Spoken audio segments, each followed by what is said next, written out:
Because anytime you close someone's spirit, they want to put distance between you. Same thing in an office. You close the spirit of an employee and watch the morale go down. Because when they close up on you, they'll disagree with you. There'll be more backbiting in that office than you can imagine. There'll be stiffening of the will, and there'll be people quitting when they're qualified people that could do well in that business, but they can't stand your presence physically. They don't want you touching them, and they don't want you near them. I work with professional athletes all the time. I know there's one particular team in this country, and now somebody will want to know, I'm sure, but there's one particular team where the coach offends the players all the time, and they're always closing their spirit to that coach, and they've never won the playoff yet. And I can almost guarantee you they never will, because you can't get a motivated group of players when they have their spirit closed. Because closing of a spirit demotivates. It causes limpness, and it causes reaction. It causes disagreement. The same thing is true in a marriage. When a man offends a woman and she begins to close her spirit, she will resist him in every way. She'll disagree with you. You can put your arm around her. She'll be cold. She'll be unresponsive. And her will and her feelings, she'll lose her feelings, and she'll say, I don't even know what I saw in you. I don't even like you anymore.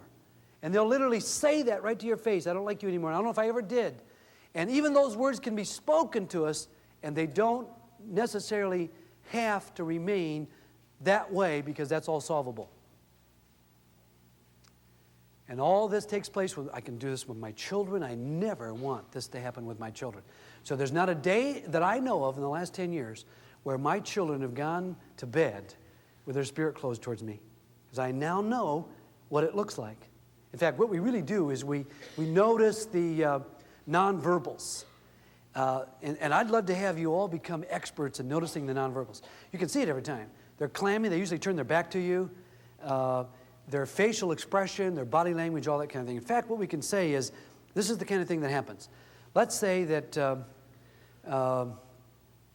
Marv, let's say you come home someday from whatever you're doing, and you walk into the house, and you say, hi, hon, I'm home, and she's not speaking. And so you go into the room wherever she is, and say, hi, hon, is everything okay? And she doesn't say anything to you. And so you go over to touch her, and you put your hand on her shoulder, and she goes, just don't touch me. She says, just leave me alone. I don't feel like talking right now. What does all that mean, non-verbally?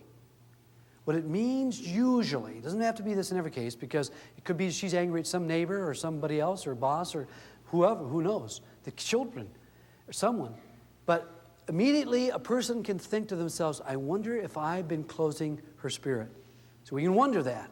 So what we do is we check, we touch, and we say, what's going on here? And she says, just don't touch me right now. I'm angry, and I wish, I don't want to be bothered right now. She may say something like this, which is really important for guys to hear. She may say, oh, you always do this. And as far as I'm concerned, you'll never change. See, that's all nonverbal. You want to hear the nonverbal. You don't want to hear those words. Because the average man hears those words on the left side of his brain, and it's not a good idea. Because if you hear those words on the left side of your brain, then you may say something like this. Oh, I always do that, huh? Did I do it this morning? Did I do it yesterday? You know I don't always do that. See, that's a logical discussion when we're talking about emotion in a person's spirit closed. You can never open a person's spirit usually. I mean, I don't know of a case where you start logically opening their spirit by an argument. Because an argument usually closes it all the more. Because it's usually harsh and dishonoring and so on.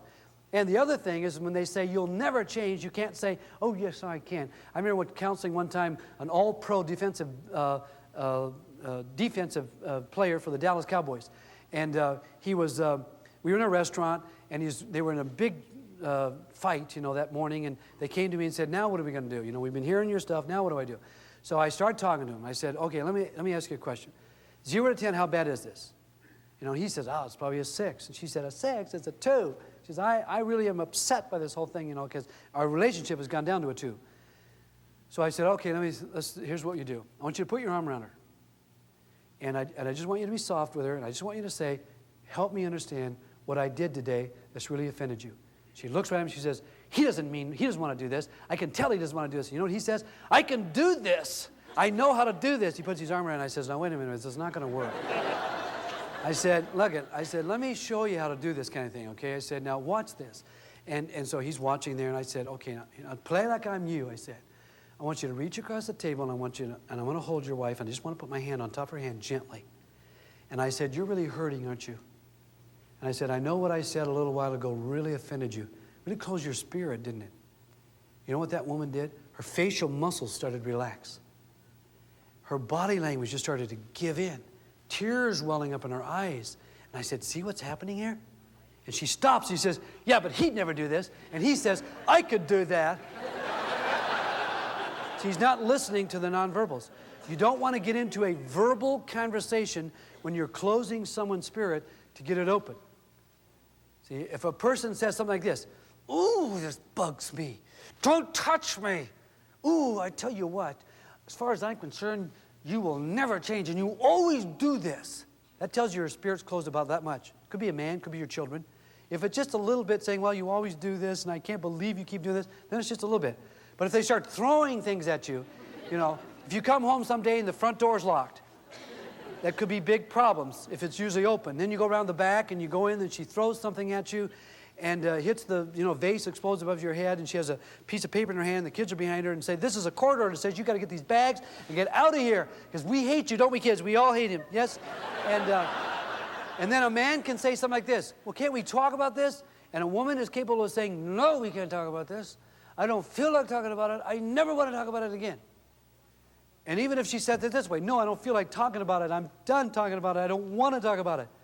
What does the average woman really saying when she says, I don't want to talk about it? Do you think I knew that? She's literally saying, let's talk about it. But the left side of the brain doesn't hear that. So a lot of times we say, okay, if you don't want to talk about it, forget it then. You see, the language she's speaking is, I want to talk about it, but in a certain way. I just don't want to talk about it in any way, harsh or anger or lectures or whatever.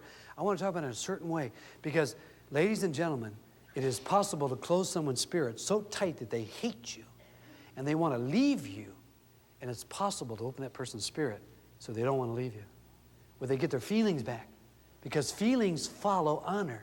Feelings follow having your spirit open. They come back, and that's what's significant.